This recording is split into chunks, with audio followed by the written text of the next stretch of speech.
Welcome back to Research Design Build. In previous episodes, you've probably seen me walk through the newest project on the channel, which is a 1988 Honda CRX. Now, in the end of that video, I alluded to the fact that I had purchased a second car, and that's the car I'm sitting in currently. So I'll give you a quick tour of this one. This one I spent a little bit more money on and wasn't available when I originally bought the other one. So as soon as this one came up, I kind of went, oh geez, maybe I should get that one.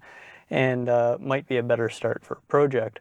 Now, I am still going to tackle the other one and get that going. And I've actually got an idea of doing two CRX builds, both with sort of different purposes. To give you a tour of this one, overall, it's pretty clean. So we are missing a speaker cover on that side, but other than that, the dash and even the climate control is in one piece. So all of that's looking pretty darn good. We've got the factory steering wheel.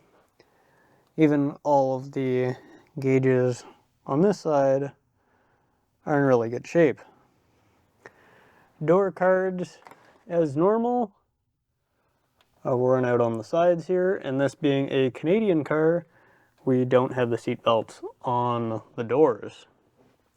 So things in here are looking pretty good. And then the back, we've got missing speaker grills, so if you guys know where we can pick any of those up, let me know. And then the top and back privacy cover is missing, as it seems they are on all of them. But other than that, we're relatively complete back here. So things are looking pretty good. So stepping out of the vehicle, this is where things get a little interesting. You notice the original paint code color there of the Y-49. So this is one of the cursed yellow CRXs, as they're known in the community.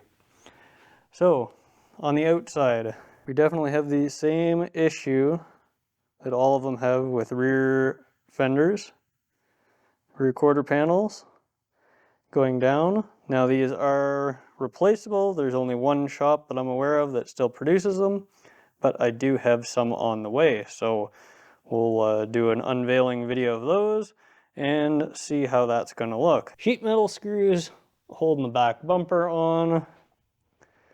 The rear taillights here are actually in really good shape. They do need a clean and a polish, but other than that, they're intact and uncracked. We do have the Young Gun Kid big exhaust, very poorly welded, and done so in a very questionable manner at best.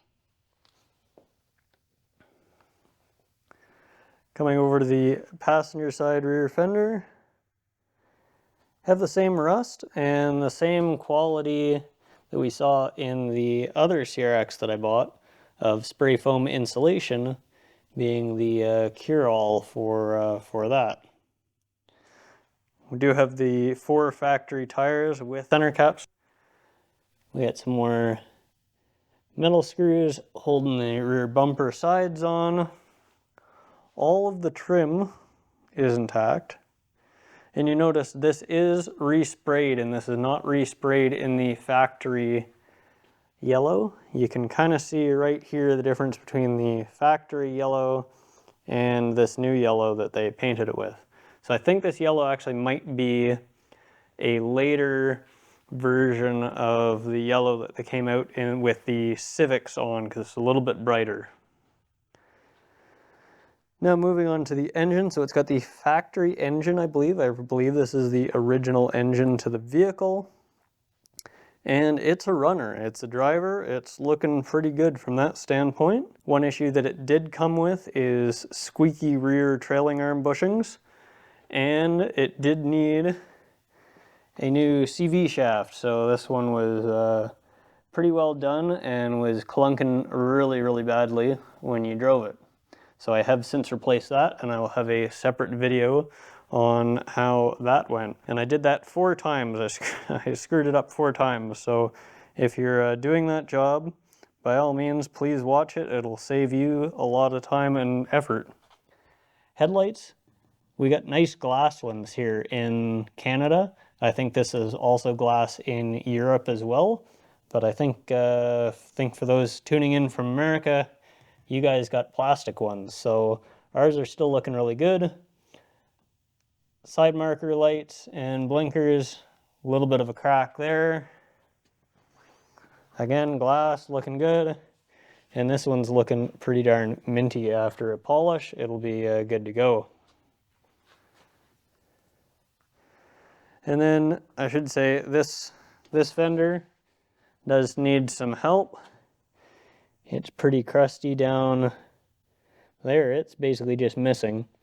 But I think we'll be able to fix something there or replace that. Door-wise is looking all right. And overall, I feel this one is in much better condition. I think overall rust is significantly better, although we still have that rear quarter panel rust, but that's going to be with all of the ones that we find here up in Canada. They're all going to be bad.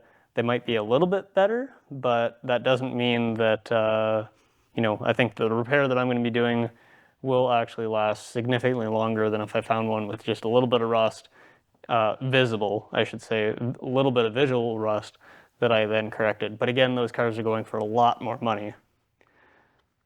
Sunroof is in pretty good shape. It has been resprayed, so I'll have to check how much Bondo's in it. They did actually spray on these stripes, so you can actually feel the height difference in the paint. So that's a little interesting. And this one does need a new windshield, although the rest of the glass in the car and trim is looking pretty good. So it'll be very interesting to see what you guys think in the comment section below of the second CRX that I've picked up here. I got the black one here all torn apart, and we're ready to start doing some metal work on it. This one I'm going to keep as a runner. I'm going to not tear it apart until I've got the black one here a little bit further along, and then I will switch over to this probably when the black one is ready for its final paint. I was able to pick this one up locally about an hour away from my place and picked it up for $1,500 Canadian. Now I think that's a pretty good deal for a running, driving CRX at this point. Yes, it does have the rear quarter panel rust, but if you have a small amount or a large amount of rear quarter panel rust, it still needs a major repair and respray. So I don't think that that's a big deterrent one way or the other. You're still going to have a ton of work to do. But other than that, pretty much all original, exhaust obviously, but engine-wise, transmission-wise, everything's intact. The interior is relatively unscathed, so I think that it's a really good starting point for what I have in mind. Let me know in the comments below on what your thoughts are on this project.